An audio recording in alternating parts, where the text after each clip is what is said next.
Order. Thank you. My thanks to Catherine for that fine speech in proposition. We now move on to our closing opposition speaker and our last paper speaker for this evening, Ms. Tiasha Mukherjee. Ms. Tiasha is a postgraduate student reading for a Masters of Law at Hughes Hall College. She won the right to speak by open audition. Tiasha, you have the ears of the House.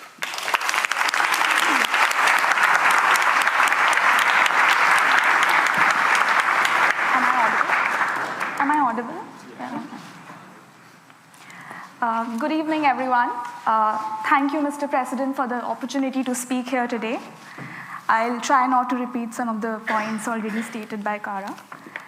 I rise here to oppose the motion to decriminalize sex work across the board, for it fails to address the structural inequality, coercion, and exploitation that defines the global sex trade. I will start my argument by first discussing the myth of choice and then move on to address arguments on labor rights, police brutality, and the parallels drawn with care work. Finally, I would argue in favor of the equality model, or the Nordic model, which supports sex workers to escape while penalizing the buyers and third parties. Now, those in favor of the motion speak of choice and agency, but let us interrogate that. Who are the majority of sex workers? While sex workers themselves are a marginalized group, there is no disagreement that they are disproportionately women, including trans women. Studies have shown that their measured level of post-traumatic stress, PTSD, is equivalent to that of combat veterans, victims of torture or raped women. At the outset, I want to say that I'm not standing here as an armchair elite or an intellectual feminist claiming to preach what is moral or immoral for marginalized folks. Having interviewed sex workers from India, Nepal, and Bangladesh at one of the largest red light areas in India while working for a non-governmental organization, I have seen firsthand the conditions that sex workers live in, the stories of violence, and not to mention the disproportionate number of pregnancies. A sex worker once handed me her medical report and asked me what it meant, because she feared the stigma and discrimination which is prevalent in public clinics. Another older woman spoke to me about yet another unintended pregnancy.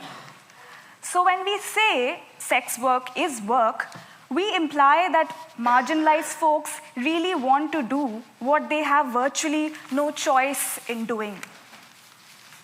That their prior sexual abuse as children, subjection to racism, caste-based discrimination, as is the case in India, or unequal pay played no role. What is called choice is, in truth, is just survival. Therefore, this debate is not about those who already have power.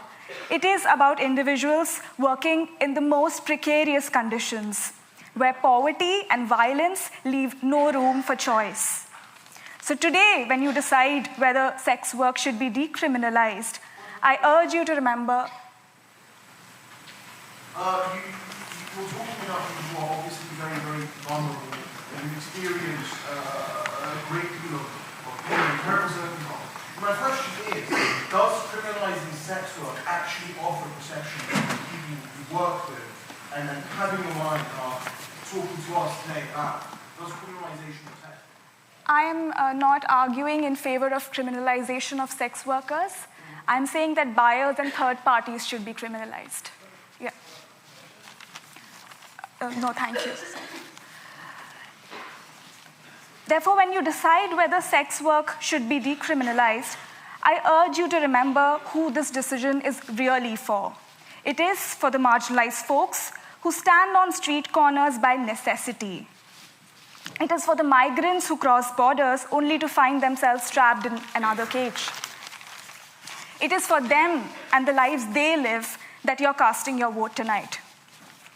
My second point, Mr. President, deals with the claim that decriminalization is necessary to protect sex workers, to give them labor rights, and to end police brutality.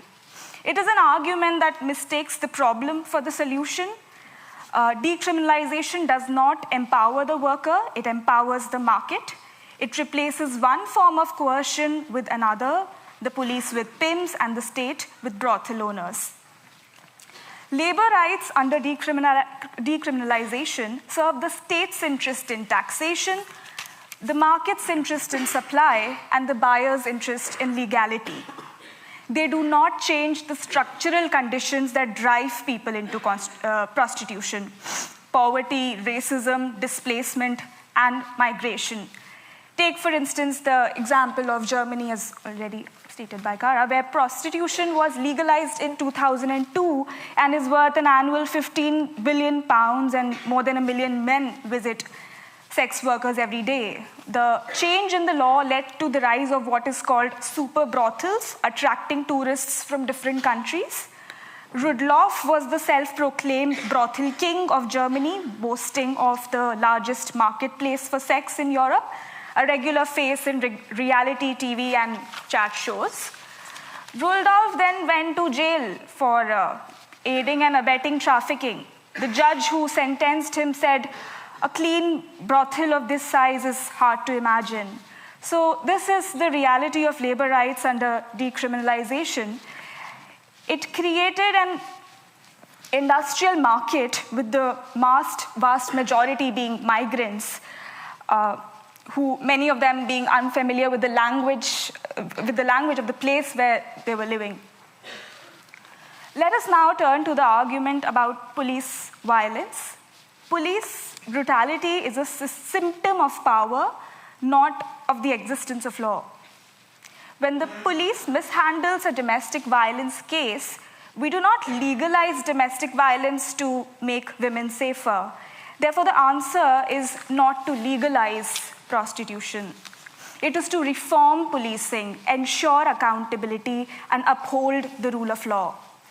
Now, some feminists have argued that care work is also gendered and exploitative, so why single out sex work? But the solution to exploitation in one sphere cannot be the institutionalization of exploitation in another. Moreover, as Catherine McKinnon put it, no other profession in the world has the vagina as its workplace. And I think that distinction matters. I would now conclude by arguing that the answer lies in what is called the Nordic or the equality model, pioneered by radical feminist Andrea Dawkin and legal scholar Catherine McKinnon, and now adopted in Sweden, France, Ireland, Norway, Israel, among other countries. As research in New Zealand has shown, even after decriminalization, the deep-rooted stigma does not vanish easily. Now, the equality model decriminalizes those who sell sex, that is the marginalized folks, and criminalizes those who buy and profit from it, that is the powerful ones. So it shifts the stigma and criminality from the exploited to the exploiter. The equality model also goes further. It builds exit pathways, access to housing, education, healthcare, and income support, so that no one is forced to sell sex to survive. This is not about moral purity, it is about material justice. Under full decriminalization, the power continues to rest with the buyer. He is the one with safety, choice, and legal protection who can purchase consent and walk away.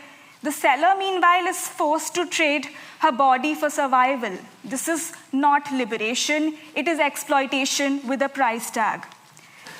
If sex work is such a free act, why are the people with the least freedom found to be the ones doing it the most? Recent academic work published in the Harvard International Law Journal, it's been argued there that prostitution, whether legalized or decriminalized, meets the international standard for crimes against humanity.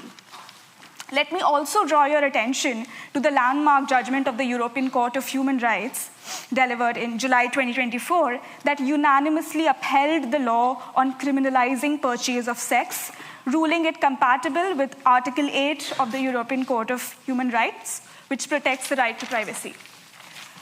Decriminalization dresses up subordination as choice, whereas the equality model demands something far braver. Not a world where women and queer people are traded safely, but a world where they are never for sale in the first place.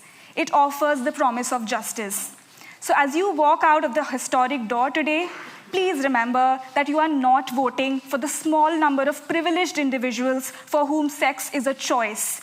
You are voting for the disproportionate number of marginalized folks whose choices are driven by poverty and exclusion, and for whom decriminalization would only entrench inequality. I urge you to vote against the motion today.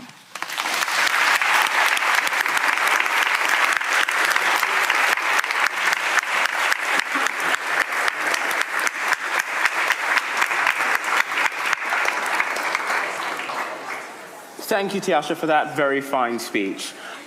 Before we move to vote, I'm just going to go over a couple of notices for the week. Just as a heads up, on Monday we have the Wear Your Flag party. That should be happening in the Orator. That's happening after the ACS Black History Month Keys Formal. So there are tickets going around on social media. Please do make sure that you grab one. It's set to be a really good night. On Tuesday, we are doing a collab event with Students Against Pseudoscience with Simon Clark in the library. Please do come to that. It's set to be a really exciting event.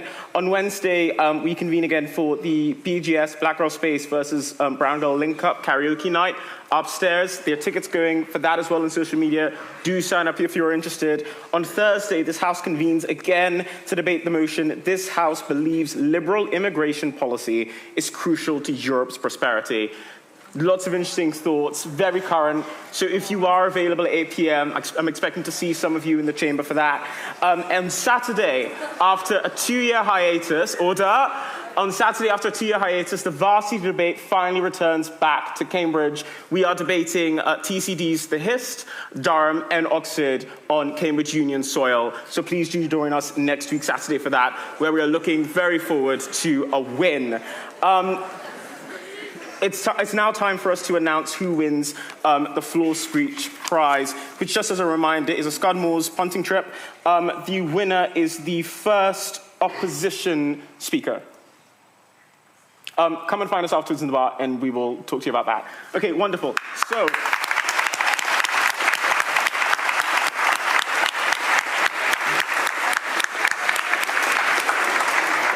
So, in this House, we vote by our feet. Tellers, please take your places. When we end, please choose to walk through the doors with which represents your vote. Noes this side, abstentions through here, and ayes through the store. Thank you all very much, and I look forward to finding out the results in the bar. Thank you.